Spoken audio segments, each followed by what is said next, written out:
Hi friends, நம்ம polity syllabus wise classes பார்த்துட்ருக்கோம்.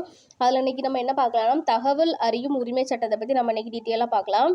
அதாவது தகவல் அறியும் உரிமை சட்டம்னா என்னென்னா, நம்ம அரசாங்கம் என்ன பண்ணுறாங்க, அவங்க என்னென்ன திட்டங்கள்லாம் செயல்படுத்துகிறாங்க, அப்போ அதில் என்னென்ன திட்டங்கள், அப்போ அதிகாரிகளை பற்றிலாம் நம்ம இந்த தகவல் அறியும் உரிமை சட்டத்தின் மூலம் நம்ம கேட்டறிஞ்சிக்கலாம். அதுக்காக தான் தகவல் அறியும் உரிமை சட்டத்தை கொண்டு வந்திருக்காங்க. ஓகேவா? அதை இங்கிலீஷில் என்ன சொல்லுவாங்கன்னா, ரைட் டு இன்ஃபர்மேஷன் ஆக்ட், அதாவது ஆர்டிஏ ஆக்ட். ஓகேவா? இதோட நோக்கம் என்னன்னா, அரசின் செயல்பாடுகளை பற்றி மக்கள் அறியறதுக்காக கொண்டு வந்தாங்க. அரசு நாங்கள் வெளிப்படைத்தன்மையாக இருக்கிறோம், நாங்கள் என்ன பண்ணுறோன்னு சொல்லிட்டு இவங்களுக்கு தெரியணும், அதுக்காக இவங்க பண்ணாங்க. ஓகேவா? இது ஒரு சுதந்திரமான அமைப்பு.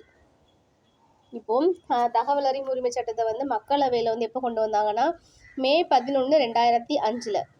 மாநிலங்களவைக்கு மே 12, 2005. ஓகேவா? அப்புறம் குடியரசுத் தலைவர் எப்போ ஒப்புதல் கொடுத்தாங்கன்னா, ஜூன் 15, 2005.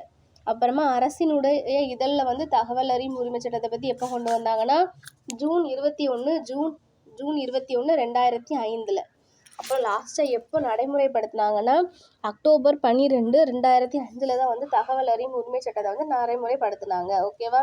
இப்போ நமக்கு தகவல் தெரியணும்னா நம்ம என்ன செய்யணும்னா, நம்ம 10 ரூபா அந்த விண்ணப்பம் 10 ரூபா வாங்கி அந்த விண்ணப்ப கட்டணம் 10 ரூபா தான். அதில் நம்ம யார் யாரோட டீட்டெயில்ஸ்லாம் வேணுமோ அதில் நம்ம ஃபில் பண்ணி அனுப்பிவிடணும். சரிங்களா? இதே எஸ்சி எஸ்டியாக இருந்தாங்கன்னா அவங்களுக்கு ஃபீஸ் கிடையாது. ஓகேவா?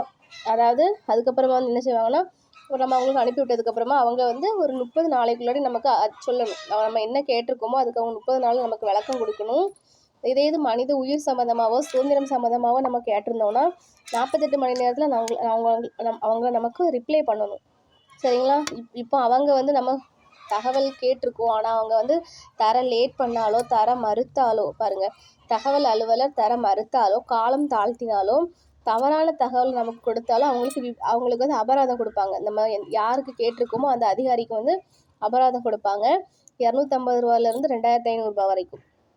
ஓகேவா? தகவல் பெற முடியாதவை என்னென்னா, சிவிசி இருக்காங்கல்ல, சிவிசி, சிபிஐ, சிஏஜி தணிக்கையாளர் சார்ந்தவையை நம்ம கேட்க முடியாது.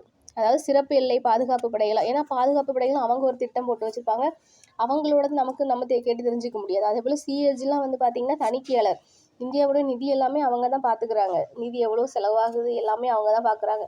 அவங்ககிட்ட போய்ட்டு அவங்க என்ன பண்ணுறாங்கன்னு சொல்லிட்டு நம்ம கேட்க முடியாது. அது கேட்குறதுக்கு தகவல் பெற முடியாதவங்க ஃபஸ்ட்டே கொடுத்துட்டாங்க. அதே போல் இந்தியா தகவல் அறியும் உரிமை சட்டத்தை 55வது நாடாக ஏற்றுக்கிட்டு.